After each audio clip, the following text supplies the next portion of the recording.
Wapendwa, nilikuwa nina wazo. Hali ya hewa imekuwa sasa hivi ya shida, jua limewaka sana.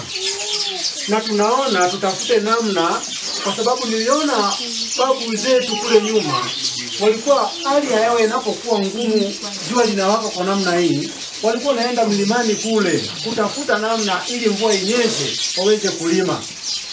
Mnaonaje na sisi tukifanya mabadiliko, tuweze na sisi twende mlimani tukatafute namna? Hapo umesema pointi. Hizi haya mambo ya dini yanokuja, tunaanza kufanya matambiko, mazao tupati, tunasema mara sisi udongo umezeeka. Inaonekana tukirudi kwenye matambiko, tukasaidia kwa tukapata mazao. Ni mnaonaje?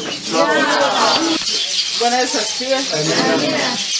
Ndugu zangu, mimi nimekaa hapa nikisikiliza mazungumzo yenu. Nyie wote ni Wakristo, tunakutana kanisani. Lakini kumbe nyie bado mnaishi kama jana. Inabidi tubadilike, tuishi kama leo. Mambo ya jana tuyaache jana.